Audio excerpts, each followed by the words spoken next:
예레미야 4장 5절서부터 18절 말씀입니다. 너희는 유다에 선포하며 예루살렘에 공포하여 이르기를 이 땅에서 나팔을 불라하며 또 크게 외쳐 이르기를 너희는 모이라 우리가 견고한 성으로 돌아가자 하고 시온을 향하여 깃발을 세우라 도피하라 지체하지 말라 내가 북방에서 재난과 큰 멸망을 가져오리라. 사자가 그 수풀에서 올라왔으며 나라들을 멸하는 자가 나아왔으되 내 땅을 황폐하게 하려고 이미 그의 처소를 떠났은즉 내 성읍들이 황폐하여 주민이 없게 되리니 이로 말미암아 너희는 굵은 배를 두르고 애곡하라. 이는 여호와의 맹렬한 노가 아직 너희에게서 돌이키지 아니하였음이라. 여호와의 말씀이니라. 그날에 왕과 지도자들은 낙심할 것이며 제사장들은 놀랄 것이며 선지자들은 깜짝 놀라리라. 내가 이르되 슬프도소이다. 주 여호와여 주께서 진실로 이 백성과 예루살렘을 크게 속이셨나이다.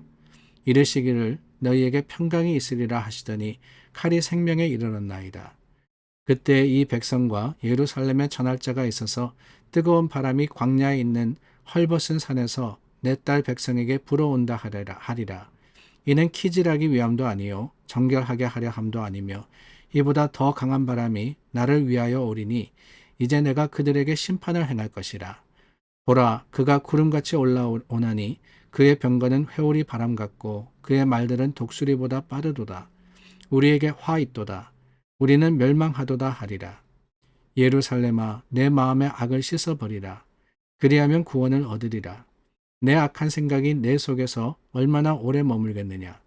단에서 소리를 선포하며 에브라임 산에서 재앙을 공포하는도다.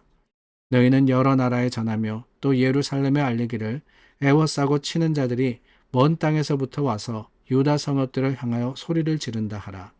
그들이 밭을 지키는 자같이 예루살렘을 애워싸나니 이는 그가 나를 거역했기 때문이니라. 여호와의 말씀이니라. 내 길과 행위가 이 일들을 부르게 하였나니 이는 내가 악함이라. 그 고통이 내 마음에까지 미치느니라. 오늘 본문에는 예레미야 선지자의 탄식이 기록되어 있습니다. 4장 19절 말씀서부터 보니까 너무나도 슬프고 아프다라고 하죠. 마음이 아프고 마음이 답답하고 그래서 잠잠할 수 없더라라고 하고 있습니다. 그 이유가 뭐냐? 다른 게 아니죠.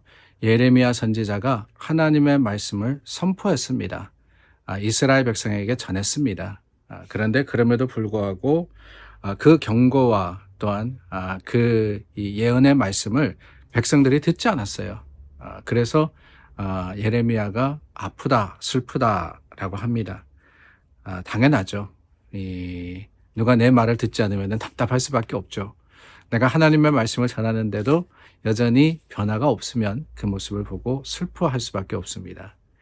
그런데 여러분, 저는 오늘 이 예레미야의 슬프고 아프다라고 백성들을 바라보면서 알지 못하고 미련하다, 무지하다라고 하는 말씀 속에는 사실은 이 백성들을 책망하는 그들을 보면서 그들의 허물로 인해서 아파하고 슬퍼하는 것만이 아니라 그 속에 자신의 또한 그 자기의 참 이 하나됨을 인해서도 슬퍼하는 것이 아닌가 하는 생각이 듭니다. 사실 예언자는 선포하는 사람이 아닙니다. 예언자는 그저 하나님의 말씀을 전했으니까 나는 책임 다했다. 그러고는 한 걸음 뒤로 물러나서 이게 이루어지나 아니나 그냥 보고 있는 자가 아니라는 거예요. 예언자는 직접 자신이 전하는 말씀을 경험하는 자입니다. 살아가는 자입니다. 예레미야도 유다에 속한 예레미야도 이스라엘 사람으로 하나님의 말씀을 자신도 피해가지 못한다는 거예요. 이스라엘 백성에게 회개하라 그랬습니다.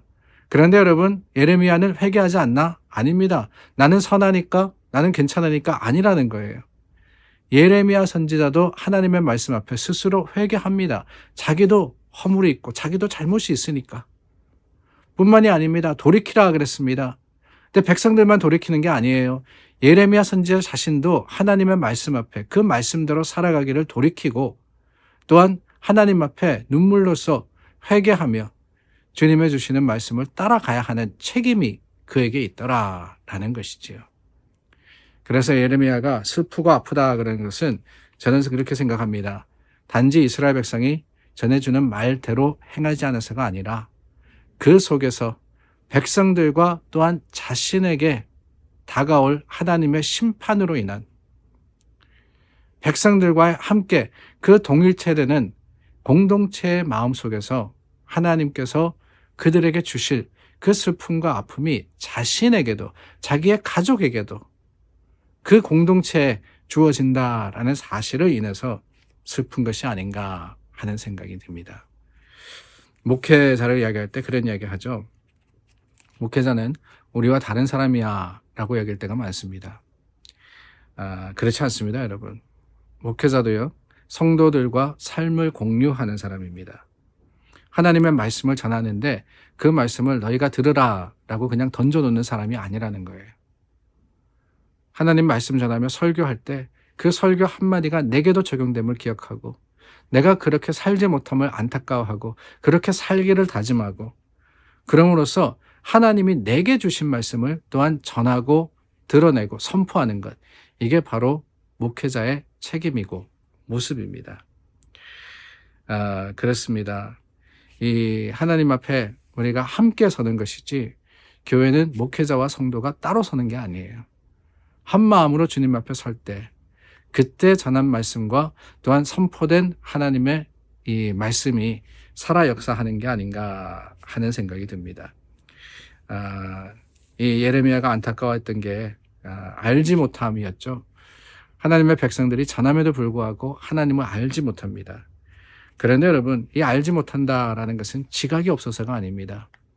의도적으로 오히려 선택했다는 거예요. 따르지 않기로. 하나님의 말씀이 전해졌습니다. 수많은 선지자를 통해서 선포되었습니다. 예레미야도 그 사실을 적극적으로 또한 최선을 다해서 하나님을 알리고 드러냈습니다. 근데 그럼에도 불구하고 알지 못하고 어리석고 미련하다라고 하는 것은 다름이 아니라 의도적으로 그 말씀을 따라 살지 않기를 결심했다는 거예요. 얼마나 안타까운 현실입니까? 하나님의 전해주신 말씀을 목회자가 열심히 전하는데도 삶의 변화가 없습니다. 달라지는 게 없다 그러면은 얼마나 아쉬운 일이고 아픈 일이고 안타까운 일이겠어요. 저에게 전해진 말씀입니다. 하나님께서 우리에게 주신 말씀입니다. 그 말씀을 따라 행하며 하나님 앞에 함께 설 때 우리 교회가 주님의 뜻 가운데 하나님이 기뻐하시는 교회, 하나님의 즐겨 찾으시는 교회가 될 것을 확신합니다. 기도하겠습니다. 참 좋으신 하나님 감사합니다. 하나님의 말씀대로 우리가 주님의 뜻을 행하기를 다짐해 봅니다. 전하는 자나 듣는 자나 한마음 한뜻이 되어서 한 교회를 섬기는 우리 교회가 되게 하시기를 바랄 때 예수님 이름으로 기도드립니다. 아멘. 우리 함께 말씀 따라 오늘 살아가기를 원합니다. 주님의 주시는 말씀 앞에 우리가 바로 서는 교회와 성도가 될 수 있기를 바랍니다. 기도하겠습니다.